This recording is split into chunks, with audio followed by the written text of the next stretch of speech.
Buenas tardes, bienvenidos a su programa Voces de la Cañada, un programa realizado para la divulgación de la División de Ciencias Sociales y Humanidades. Buenas tardes, el día de hoy vamos a entrevistar a el doctor Anwar Jalife Jacobo. Buenas tardes, doctor. Hola, buenas tardes, María de Los Ángeles. ¿Cómo estamos? Muchas gracias por acompañarnos y por platicarnos acerca de esta investigación que está realizando sobre el movimiento literario denominado el estridentismo. Para que nuestros radioescuchas y en la televisión más o menos lo conozcan un poquito, porque bueno, tiene una gran trayectoria el doctor. Él es doctor en Letras Hispánicas por el Colegio de San Luis, profesor del Departamento de Letras Hispánicas de la Universidad de Guanajuato. Se interesa en la historia de la literatura mexicana de la primera mitad del siglo XX y en la relación entre prensa y literatura. Actualmente realiza una investigación sobre la poesía estridentista, que es precisamente el tema que nos vamos a adentrar el día de hoy en esta tarde un poco ventosa, ¿verdad? Aquí en Guanajuato. Muy bien, doctor. Pues muchísimas gracias por estar aquí de nuevo. Y pues la pregunta, ¿verdad?, inicial que a mí y a los radioescuchas también debe de darles mucha curiosidad sobre qué es el estridentismo, qué es ese movimiento literario. Muchas gracias, Ángeles. Gracias antes que nada por la invitación, a ti y a Miguel Ángel, a este programa que eventualmente ahí escuchamos, ¿no? Y siempre salen muchas cosas muy interesantes. Espero que hoy no sea la excepción. Va a ver. El estridentismo, justamente, fíjate que está cumpliendo 100 años de haber, digamos, salido a la luz, ¿no? Suena como raro, ¿no?, que un movimiento tenga una fecha de nacimiento muy precisa, pero en este caso lo podemos datar con la publicación de un primer manifiesto que apareció en 1921 y que digamos que da inicio, ¿no?, a la historia del movimiento. El estridentismo es un movimiento de vanguardia mexicano que funda un poeta veracruzano llamado Manuel Maples Arce, y se funda justamente con este gesto de publicar un manifiesto que era una hoja volante llamada Actual número 1, y la pega en los principales cuadros de la Ciudad de México y sobre todo en el barrio universitario, y ahí invita a la juventud literaria mexicana a emprender una renovación, ¿no?, cultural del país, y más o menos postula cuáles serán los lineamientos, ¿no?, las rutas poéticas que el movimiento tiene que seguir para dar cuenta fundamentalmente de la actualidad. Después de ese primer llamado, pues irán sumando una serie de escritores y artistas que a lo largo de la década de los 20 van a conformar un movimiento que, como su nombre lo indica, fue muy estridente y sí que sacudió las letras y la cultura en general en México de la tercera década. Este movimiento literario responde a algunas inquietudes, obviamente, ¿verdad?, de los escritores, pero ¿cuáles eran? ¿Cuál era ese contexto histórico, ¿verdad?, en el que surgieron, este contexto cultural? Porque, bueno, sí, es un México que acaba de salir, ¿verdad?, apenas de la Revolución Mexicana, que se vienen momentos, ¿no?, muy, muy interesantes en nuestro país sobre su conformación, ¿no?, como un país diferente al que tenían en 1910. ¿Qué querían los estridentes, no? Mira, lo has dicho muy bien, ¿no? Ellos se ubican en un momento donde acaba de terminar la etapa más sanguinaria, digamos, de la revolución. La segunda década es un periodo un poco apagado en lo cultural, porque muchos de los viejos modernistas, de los escritores finiseculares y muchos de los jóvenes ateneístas, que eran, digamos, la generación de relevo que debía ocupar esos años de 1910 a 1920, se van al exilio porque el país está en terribles condiciones económicas, porque hay una situación de violencia y no se puede desarrollar, digamos, una cultura como lo que se venía viendo en otros momentos, ¿no? Es como una pausa, ¿no? Donde todo está un poco incierto, y en esa década, digamos, son jóvenes, son adolescentes, una generación de escritores que llegará como a una primera juventud, es decir, cumplirán sus 19, sus 20, sus 18 años, justo en 1920, ya con el país un poco apaciguado, y entonces tratarán de sumarse a los esfuerzos de las generaciones anteriores para darle un nuevo rostro cultural al país. Esto, por supuesto, no es de ninguna manera algo fácil, porque son muchas rutas las que se abren al mismo tiempo de hacia dónde tiene que ir la cultura moderna mexicana. Uh-huh. Ha pasado como un periodo muy violento, de mucha incertidumbre, donde no había mucha discusión, sino como de lo inmediato, y en los 20 como que llega una nueva generación que ha nacido con el siglo, madura ahí, o son muy jóvenes, pero muy vitales y con muchas empresas en las manos, y empieza la discusión de hacia dónde tiene que ir la cultura mexicana. Y digamos que hay varias rutas. Está por una parte el nacionalismo, impulsado sobre todo desde el Estado, ¿no? Que trata de unir las ideas de lo revolucionario con lo nacional en sus distintos matices. Hay grupos colonialistas, ¿no? Que piensan que la identidad de México se tiene que buscar en ese periodo de 3 siglos que fue el virreinato, y que ahí hay que indagar. Hay otras corrientes que tienen que ver con el indigenismo, que piensan que justamente lo singular de México, lo que lo puede distinguir, lo que le puede dar la ruta para entrar en el nuevo siglo, es su carácter indígena. Son todas las culturas originarias, ¿no? que aportan algo.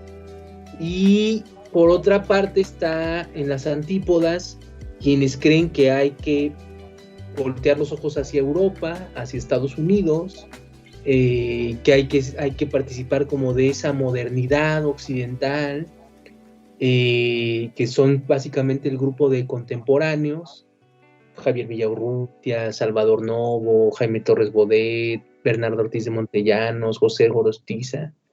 Y en esa línea parecida en un principio están también los estridentistas, que postulan también como una mirada a ser hiperactuales, ¿no? Y ellos construyen un istmo tal cual, ¿no? Es el único istmo que tenemos en México como tal, y apuestan por una síntesis de diversos movimientos. En el primer manifiesto del que hablábamos, que amaneció pegado a fines de 1921 en las calles de la ciudad, se habla, ¿no?, de juntar ideas del futurismo, del dadaísmo, del surrealismo, del expresionismo, del cubismo, para dar una vanguardia propia y que se ajuste a la expresión de un nuevo tiempo en México. Entonces, pues es eso, ¿no? Un contexto donde se tiene claro que se están definiendo los caminos culturales del país, y donde están conviviendo muchas propuestas de una forma que muchas veces va a ser polémica e incluso beligerante. Sí, porque en algunas cuestiones que me puse a investigar, pues decía que era una renovación literaria, poética, ¿no? Como más drástica, ¿no? De la literatura mexicana. ¿Por qué dicen que drástica? Digo, el nombre de estridente, ¿no? Es así como llamativo, como algo agudo, ¿no? Chirriante o violento en ese sentido. ¿Y por qué dicen que es una literatura drástica? Sí, pues eso es muy interesante de ellos, ¿no?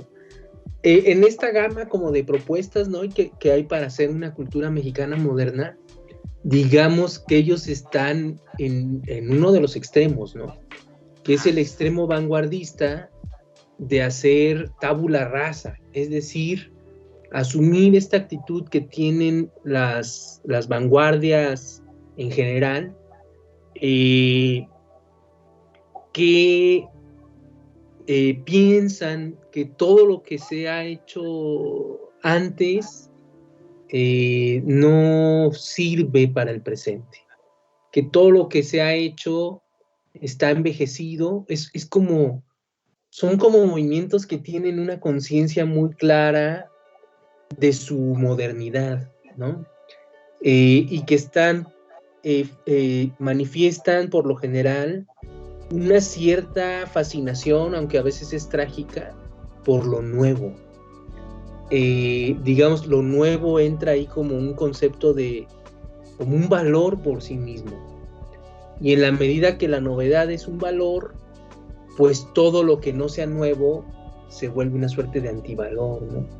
Entonces los estridentistas participan de esta idea estética y ellos en un primer momento, después van cambiando su pensamiento, pero en un primer momento piensan que hay que barrer con la tradición y empezar como de cero, ¿no? ¿Por qué? Porque este tiempo no tiene nada que ver con el anterior.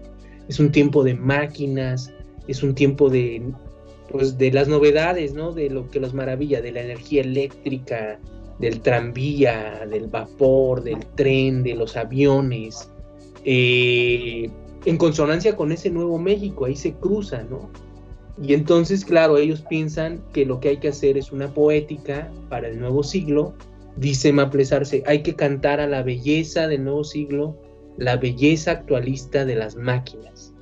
Y por eso son tan radicales, ¿no?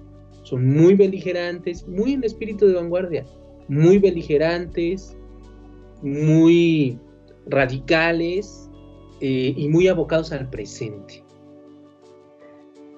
Y dicen lo que piensan, ¿verdad? Sí, no tienen pelos en la lengua, porque piensan algunos teóricos, ¿no? Como Peter Bjurga o Renato Poglioli, que estudian los movimientos de vanguardia europeos, pero muchas de las cosas que dicen se aplican para los movimientos hispanoamericanos. Algunos teóricos como ellos piensan que estos movimientos de vanguardia no solo están apostando por una renovación estética, sino que en el fondo lo que hay ahí es como una crisis de la modernidad, que ya se empieza a ver que va cumpliendo unas promesas, pero otras no. Digamos que van esos monstruos, ¿no? Que auguró Goya, van cobrando forma, y las grandes promesas ilustradas de que a través de la razón y la ciencia la humanidad se iba a emancipar no se van viendo, ¿no? Entonces, en ese cambio de siglo, ante esa crisis, lo que postulan los vanguardistas no solo es una renovación literaria, sino que esa renovación literaria tiene que ver con una transformación de la vida. Quieren cambiar o criticar o evidenciar la sinrazón de nuestra vida social, ¿no? Y por eso, como dices, no se guardan nada, dicen lo que piensan, porque están haciendo una profunda crítica de las relaciones sociales de su tiempo. Son muy, muy incómodos, son muy irreverentes, y tiene que ver con eso, con romper todas las reglas, no solo del arte, sino de la convivencia, etcétera, etcétera. Y también algo que me llama mucho la atención con este movimiento es precisamente que qué bueno, ¿no?, que digan lo que piensan con respecto a muchas cosas, porque eso provoca que los pongas en tela de juicio, es decir, como que los pones en la mesa y comienzas obviamente a debatir, la gente como que empieza a decir, ah, caray, ¿verdad? Creo que sí es cierto o creo que no es cierto, pero al final de cuentas lo interesante es que ya te dejaron ahí, ¿no? Lo estrellado, ¿no? Ahora sí que la rajada, y tú obviamente necesitas pensar, lo que también me parece algo muy interesante con respecto a la literatura, ¿no? Es decir, qué bueno, ¿no?, que la gente lea, ¿no?, y que lea este tipo de literatura, porque también pone, ¿no?, a razonar y a reflexionar o a pensar sobre ciertas cosas que me parecen que en todas las generaciones, ¿no?, nos ha pasado. Unos tienen la fortuna de escribir muy interesante, otros a lo mejor, ¿verdad?, que somos docentes, pero al final de cuentas todos queremos como resquebrajar un poco o por lo menos sacudirte un poquito, ¿no?, para que hagas una reflexión sobre estos temas tan interesantes que podrían estar en esa época para los muchachos, pues ya como caducados, o que por lo menos tuvieran ganas de debatirlo, ¿no? Así lo siento yo, como ese estudiantismo. ¿Estoy en lo correcto? Sí, fíjate que tienes una excelente intuición en apuntar a esa invitación, ¿no?, a los lectores a criticar, porque justamente otra de las características digamos, del arte de vanguardia es que rompe con una actitud de veneración, de absoluto respeto a la obra de arte como algo intocable, verdadero, ¿no? Dice un filósofo de la época, Walter Benjamin, un poco destruye esa aura, ¿no?, de la obra de arte como algo intocable, y el arte de vanguardia lo que hace es que invita al lector o al espectador o a quien recibe esa obra a participar de ella. Uh-huh. Necesita la obra de arte de vanguardia de la complicidad del lector, uh-huh, o del espectador, para más o menos apuntalar un sentido o para poder entrar en juego, ¿no?, a diferencia de otras manifestaciones artísticas. Entonces sí, eso es muy singular del estridentismo, que hay una clara conciencia de que el lector tiene que ser un partícipe de la obra para que ésta funcione, ¿no? Por supuesto, toda obra necesita eso, ¿no?, la participación de un tercero más allá del autor, pero en el caso de la vanguardia eso está puesto ahí de manera muy autoconsciente, y eso las hace obras muy demandantes, y a veces muy, como decía hace rato, muy incómodas, porque esa invitación al lector normalmente no es una invitación placentera, es una invitación que exige que cuestione sus prejuicios, sus valores, el mundo que lo rodea, ¿no? Entonces eso es muy interesante. Exacto. Y por ejemplo, bueno, se nos va a acabar un poquito el tiempo, pero todavía tenemos unos minutos. Con respecto a quiénes son como los estudiantistas, ¿no? Ahorita me hablaste de una persona llamada Manuel Maple Arce, que es, al final de cuentas, el fundador, ¿no? ¿Quiénes son, no? Ellos, qué escribieron y sobre qué temas, ¿no?, nos van a platicar. No importa que se nos corte, retomamos, ¿verdad?, para que podamos platicar, ¿no?, sobre este tema tan interesante. Sí, mira, Manuel Maples Arce es el fundador, ¿no? Todos los movimientos de vanguardia tienen un líder, y él es el líder de este movimiento. Inicia absolutamente solitario con ese manifiesto, y de ahí pues varios jóvenes se suman al grupo. Los más reconocidos son escritores como Germán List Arzubide, que es poblano, poeta; Salvador Gallardo Dávalos, que es potosino, también poeta; Arqueles Vela, que es guatemalteco y será uno de nuestros primeros narradores de vanguardia en la narrativa, ¿no? Y por otra parte, se vincula al estudiantismo una serie de artistas plásticos que consiguen una obra muy potente y muy, muy, muy actual todavía, entre los cuales se pueden encontrar gente como Fermín Revueltas, que es uno de los hermanos Revueltas. Se pueden encontrar artistas como Jean Charlot, como Ramón Alba de la Canal, como Leopoldo Méndez.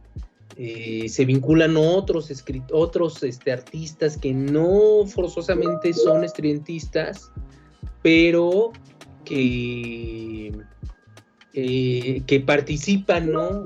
Que participan en empresas del movimiento o algo así, como Anthony Weston o Tina Modotti o el propio Diego Rivera, ¿no? Que en algún momento está ahí apadrinando al grupo.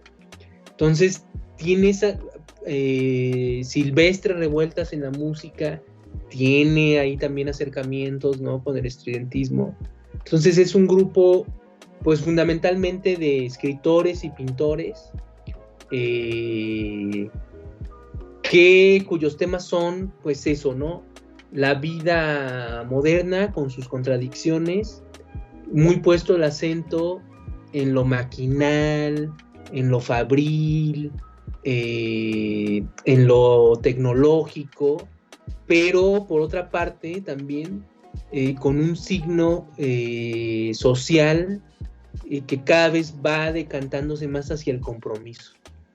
Empiezan como muy preocupados por una cuestión artística y conforme van pasando los años se van decantando hacia un compromiso de signo casi socialista, ¿no? De simpatías incluso soviéticas, ¿no?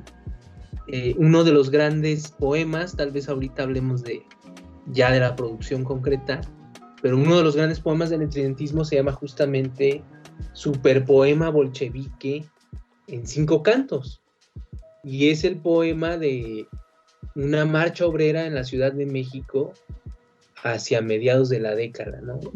Eso nos da más o menos una estampa, ¿no?, de qué están haciendo. Y en la gráfica, pues eso, ¿no? Se recupera mucho el grabado, se hace mural, y lo que vemos son estos tonos rojo y negro, ¿no? Fábricas, obreros, edificios, líneas geométricas, planos superpuestos. Son muy interesantes, la verdad, son muy interesantes, y hay una gama de temas compartidos, pero por supuesto cada artista, cada poeta tiene los suyos, ¿no? Tiene su propio estilo.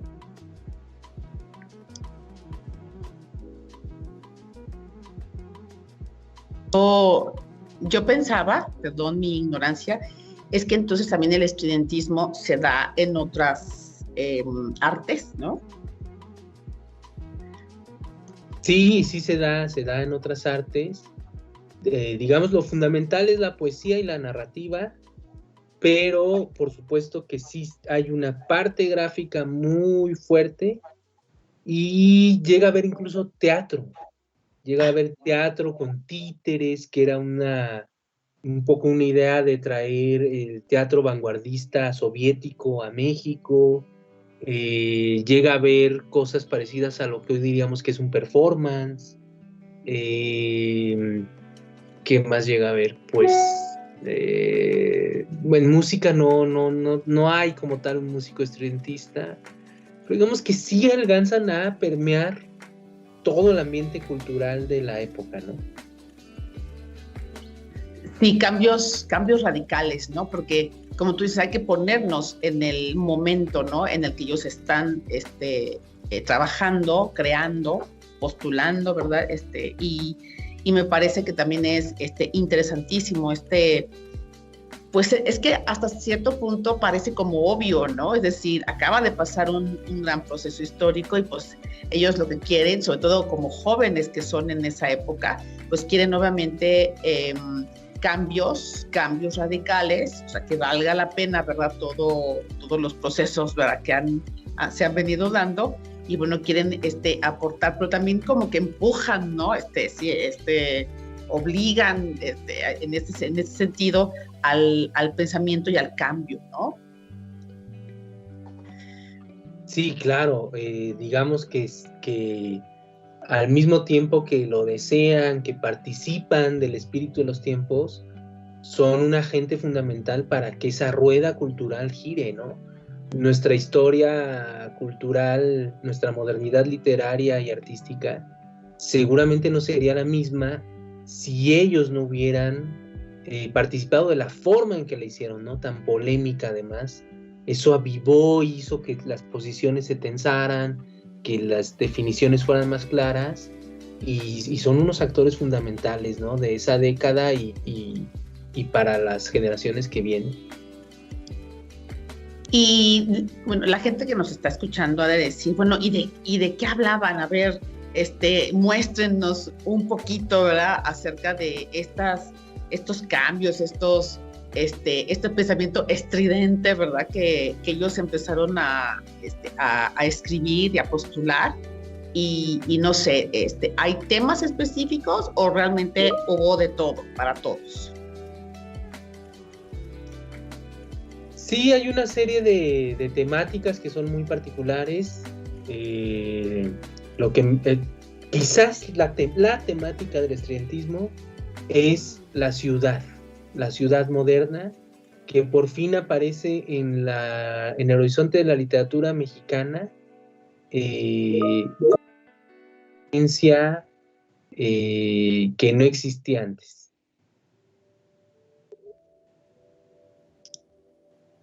Bueno, nos están pidiendo que hagamos un corte. Vamos a hacer este pequeñísimo corte. No se vayan porque realmente lo que viene pues es algo que le comento al doctor, a ver si nos puede, ¿verdad?, leer algunas frases, porque la verdad es que yo estoy así ya como muy, muy deseosa, ¿no?, de escucharlo. No se vayan, regresamos en un momento.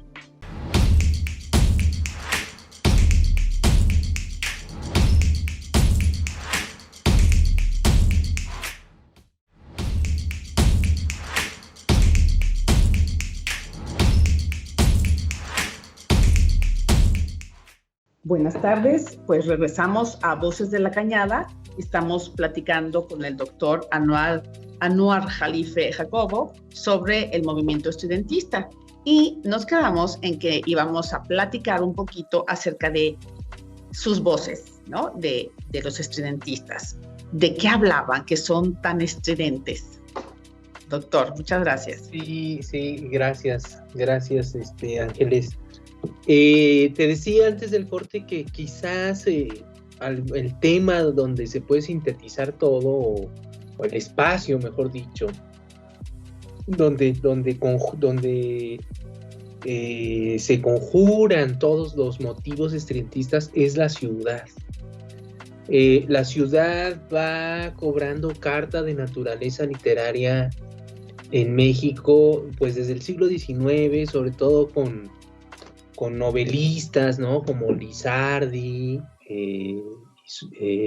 o cronistas, ¿no?, después, que van dando cuenta de esa nuevo espacio moderno que están haciendo y que no existía antes, ¿no?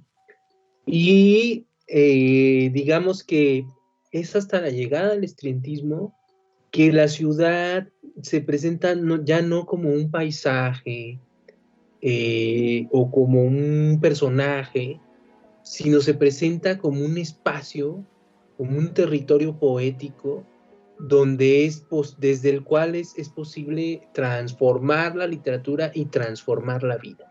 Es decir, la ciudad es la dadora de las nuevas imágenes, es la que crea nuevos personajes sociales, es la que transforma la sensibilidad misma humana y pues crea algo completamente distinto, o eso es lo que ellos piensan.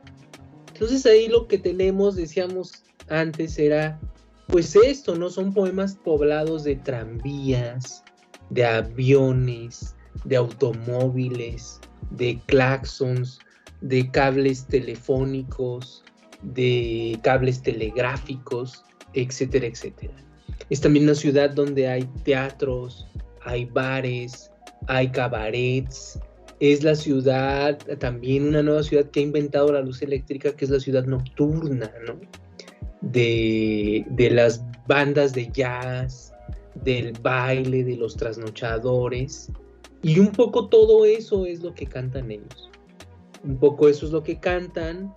Y en ocasiones todas estas novedades tecnológicas, digamos, se combinan con novedades sociales, decíamos, como la presencia de los movimientos obreros, la presencia de esos nuevos actores, ¿no? Como los sindicatos, hechos como las huelgas, la presencia ya de la Unión Soviética, del discurso socialista.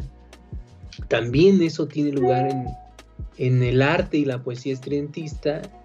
Y un tercer punto de contraste es, me parece a mí, desde una mirada muy personal, que todo eso está contrapuesto a una cierta nostalgia y a un cierto temor de qué va a pasar con todo esto nuevo, ¿no? O sea, qué va a ser de nosotros, qué es de los viejos afectos, qué será de los viejos paisajes, cómo vamos a relacionarnos con este mundo nuevo, nosotros y nosotras que siempre hemos sido de una manera. Esas cosas me parece que están funcionando ahí en las poéticas, en la estética estridentista. No sé si más o menos alcancé a dar una idea de qué está pasando. Sí, porque me parece sumamente humano, y con lo que estamos viviendo, ¿no? 100 años después de ellos, creo que mucha gente se va a sentir identificada con este movimiento y ojalá que se animen, ¿verdad?, a leer algo sobre ellos, meterse también en su mentalidad, porque nos toca, ¿no? Hoy en día las familias, las parejas, ¿no? Como dirían, amor en tiempos del COVID, ¿no? Los alumnos que extrañan a sus compañeros, que quieren socializar, así va a ser, ¿no? El mundo en futuras, ¿no? Décadas. ¿Qué va a pasar, verdad, con la cultura mexicana del abrazo, del apapacho? Todas estas cosas que están cambiando, las tecnologías que ahora, bueno, ya definitivamente entraron en nuestras vidas.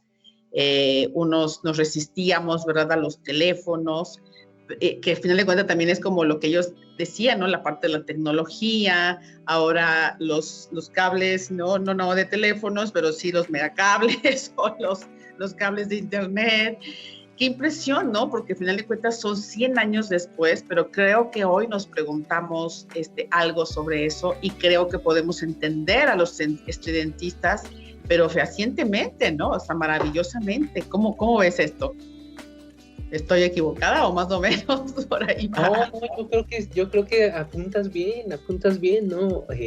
Su actualidad quizás no esté en las respuestas que alcanzaron a insinuar, sino en las preguntas, ¿no? Exacto. Ellos tratan de indagar en ese tiempo que sienten con mucha violencia, yo pienso, como un tiempo nuevo. Y digamos que se debaten entre dos actitudes, ¿no? Evodio Escalante, que es un investigador mexicano que ha estudiado, ha dedicado páginas al estridentismo, en algún momento recupera algunas ideas de un crítico apellidado Yankelevich, que piensa que la vanguardia hispanoamericana oscila entre la modernolatría, el culto al progreso y el pesimismo. Que se pueden definir los movimientos de vanguardia en esas dos posturas. Y Evodio apunta, y por lo que yo leo estoy completamente de acuerdo con él, en que el estridentismo está a la mitad, está atravesado por las dos actitudes. Por una parte, son modernólatras, digamos, sienten fascinación, atracción por la novedad, por el cambio tecnológico, por las transformaciones que producen estos nuevos inventos. Y por el otro, hay un halo de incertidumbre, de pesimismo, de nostalgia a veces, de qué va a pasar con la vida, qué va a pasar con lo humano, qué va a pasar con los viejos afectos en esta condición. Entonces, digamos, nosotros creo que seguimos teniendo esa pasión por la novedad. Creo que eso no ha cambiado, ¿no? Seguimos como fascinándonos, ¿no? Por lo nuevo sigue siendo un valor. Lo vemos mucho, pues nada, en el consumismo, ¿no? Que caracteriza nuestra sociedad. Pero creo que definitivamente no compartimos ya ese entusiasmo, ¿no? Por lo que a comienzos de siglo parecía algo más bien promisorio, prometeico casi, que eran de estas potencias, ¿no? De la luz eléctrica, de la gasolina, del vapor. Creo que hoy más bien, pues todo eso nos ha defraudado, ¿no? Y más bien casi que quisiéramos dar un paso atrás. Ellos no podían ver eso, pero me parece que están en una encrucijada muy parecida a la nuestra. Como tú bien dices, hoy nuestros problemas a lo mejor son los de la virtualidad, los de las intervenciones corporales, unas cosas que ellos no imaginaron, pero que yo pienso que tienen su raíz ahí, y tal vez yo pensaría, como le escuché alguna vez a un poeta, Eduardo Milán, ¿no? Que decía que de ninguna manera, por muy revolucionaria que fuera nuestra época en cuestiones tecnológicas, no se comparaba a cómo la sintieron las sociedades del tránsito del 19 al 20, ¿no? Entonces, creo que ellos son una voz muy elocuente de esa sensación de vértigo, ¿no? De ese cambio, de un invento como la luz eléctrica, que no nos podemos imaginar lo que es, ¿no? Sí, lo que pudo trascender, ¿verdad? Para las personas.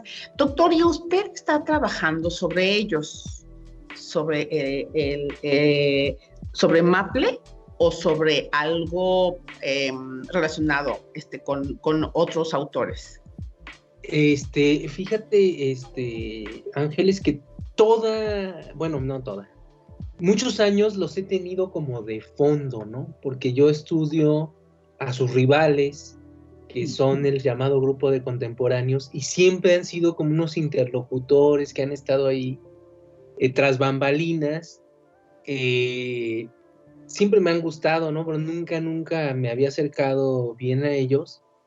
Y recientemente quise dar un poco un giro, seguir en esa misma época, pero acercarme a ellos.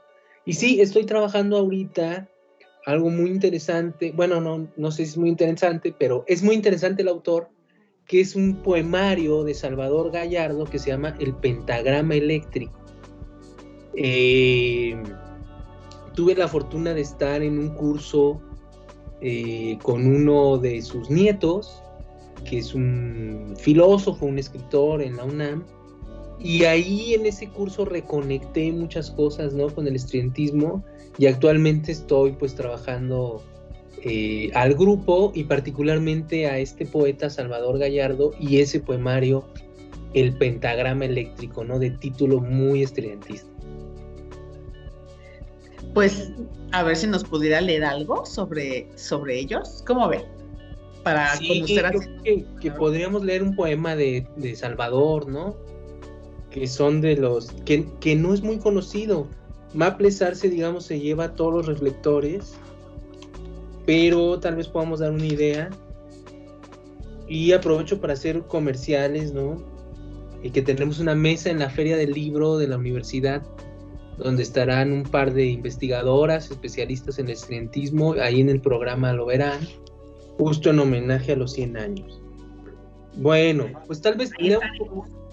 Sí, seguro que sí. ¿Leo un poema? Sí, por favor, para poder conocerlos, ¿verdad? Y que nuestros radioescuchas, pues más o menos capten, ¿verdad? De qué están hablando ellos. Sí. ¿Cuál será bueno? Voy a leer el que abre el poemario, que se llama Pentagrama. Son poemas muy breves. Es Pentagrama de 1924, si no me equivoco.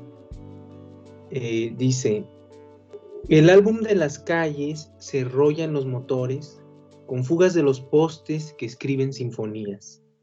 Y un azoro embobado se pega en las vitrinas.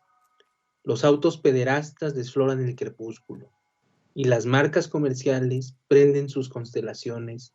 Sobre la acera encerada las lunas juegan boliche. Alto, evite peligro, y ante el mandato verde de tus ojos, toda mi alma se ha desparramado. Tiene razón. O sea, ahí está los autos, ¿no? Está lo estridente, está autos pederastas, ¿no? Rayando el crepúsculo. Sí, tienes razón, ahí está todo lo que nos ha estado platicando. Qué imagen esa, ¿no? Del auto pederasta desflorando el crepúsculo. Esa relación agridulce, ¿no? De lo moderno y lo tradicional, del auto y el crepúsculo. Sí, es un buen ejemplo, y así más o menos es la poesía estridentista. Así más o menos es. Pues no, definitivamente tenemos que leer poesía. Sí.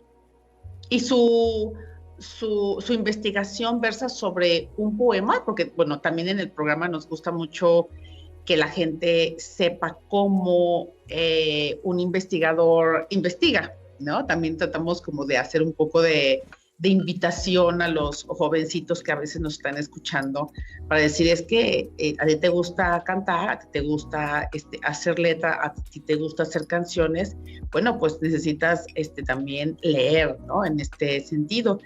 Y es algo muy interesante, ¿no? No sé si más o menos me capta.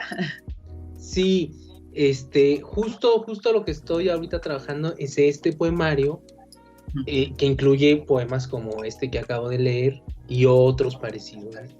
Y justo lo que estoy trabajando es ver esa relación, ¿no?, ambivalente entre esa fascinación por lo moderno y la actitud pesimista, ¿no? Uh-huh. Y bueno, pues como para entrarle, pues lo que es necesario es como indagar en el contexto del grupo, tratar de penetrar un poco en su poética, porque si se dieron cuenta, pues no son poemas muy claros, ¿no?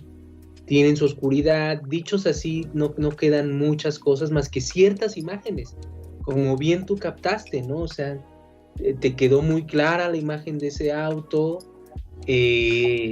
Y eso es lo que buscan justamente. Y ellos lo explican, porque son generaciones que trabajan mucho en los mecanismos que utilizan para escribir. A mí mismo como investigador me sirve saber eso, porque me permite leer las cosas con otros ojos, y después pues hay como un trabajo, en el caso de quienes estudiamos poesía, muchas veces es un trabajo de volver una y otra vez al poema, una y otra vez. A veces los poemas no guardan muy celosamente su secreto. A mí me pasó con la poesía de Gallardo, pero nada, hay que estar volviendo a ellos, soñándolos un poquito, masticándolos mientras uno va a la tiendita, mientras cocina, mientras lee otras cosas, y poco a poco, eso es una maravilla. Y yo invitaría a los y las jóvenes a que no se alejaran de la poesía, porque en principio puede ser muy, muy oscura, ¿no? Y nos rechaza porque no nos da la salida fácil. Nada, a que vuelvan una y otra vez, y justamente a veces en esa zona gris, en esa zona oscura, donde no entendemos, donde algo no nos cuadra, es donde podemos hacer los mayores hallazgos. Y en algún momento el poema, leyendo otras cosas, investigando, analizando, se abre.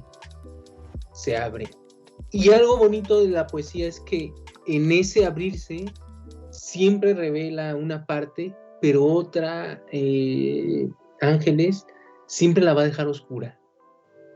Y eso es muy estimulante, ¿no? Es como un juego que se disfruta mucho, o quienes leemos poesía, hay mucho, esa es una sensación muy placentera, ese siempre tener algo por descubrir, y ese siempre poder tener un hallazgo.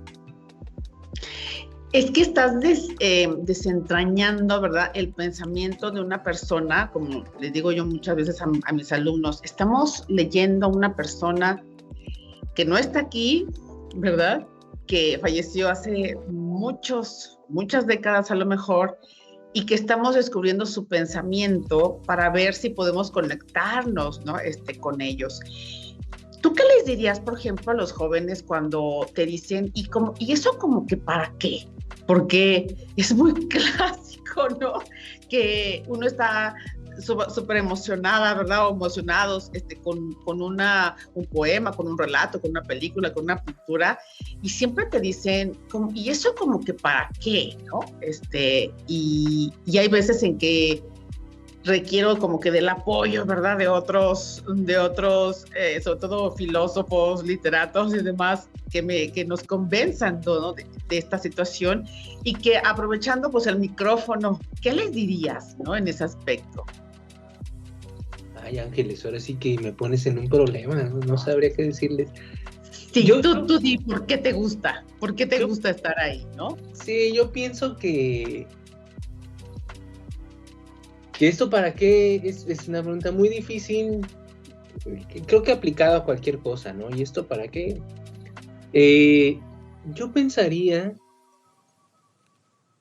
que en nuestro contacto, ¿no?, en este caso con la literatura, lo que se abre es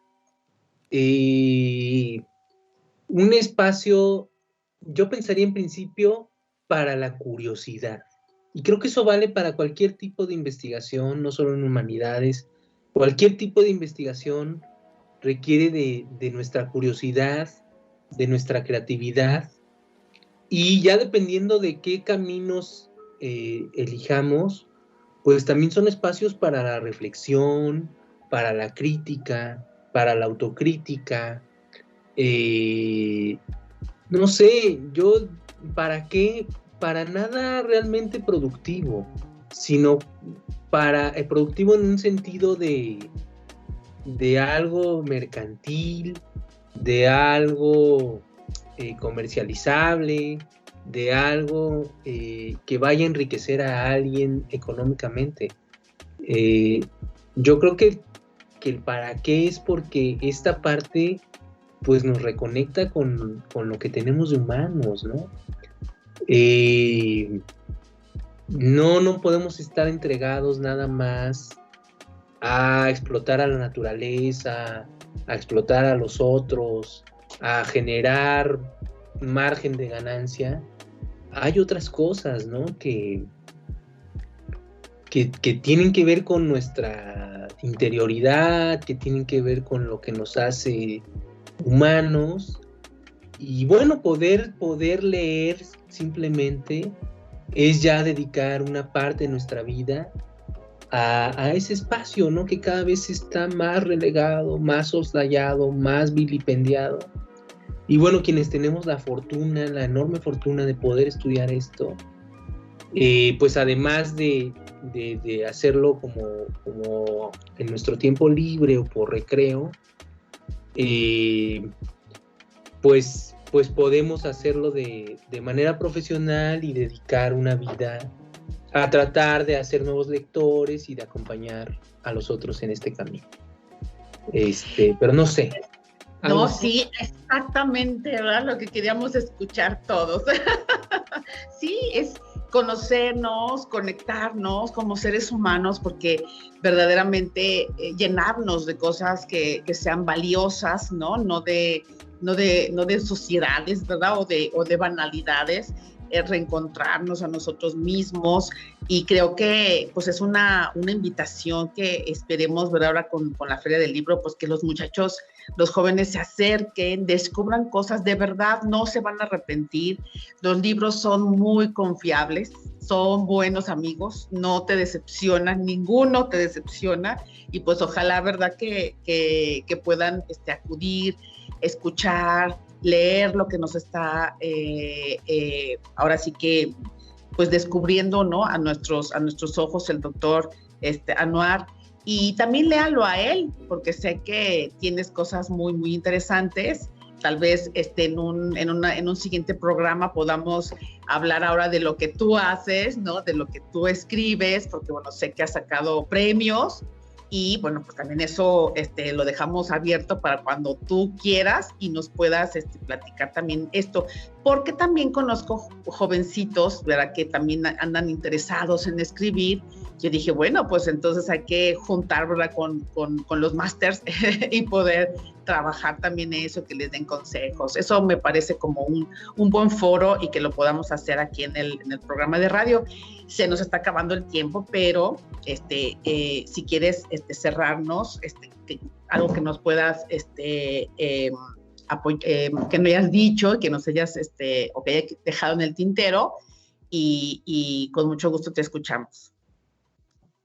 No, nada más repetir el agradecimiento, Ángeles, la invitación a estar en este foro, muy interesante. Yo mismo he escuchado muchas cosas que me han abierto como caminos en Voces de la Cañada, entonces estoy muy agradecido, y nada, invitar a quienes estén interesados a que se acerquen al Departamento de Letras Hispánicas, a nuestras redes, a la división, a la propia red de Voces de la Cañada, y que podamos continuar el diálogo, y ojalá, pues nada, que esta sea una buena incitación a conocer a la poesía estridentista, y que sigamos platicando en el futuro. Muchísimas gracias.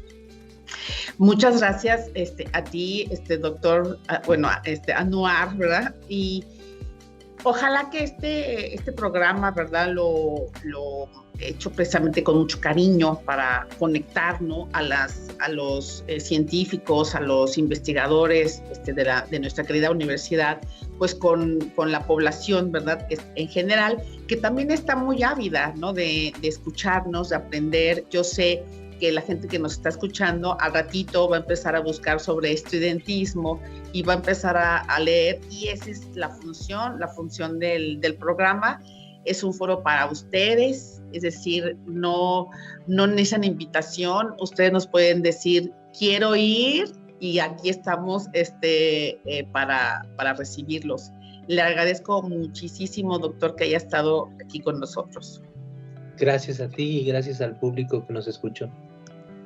Bueno, pues no me queda más que despedirnos. Agradezco a la producción, al doctor Miguel Ángel, al Departamento de Historia, que fue también, ¿no?, uno de los promotores de este programa, y a todos los que hacen este programa realidad. Le agradecemos mucho y nos vemos a la próxima.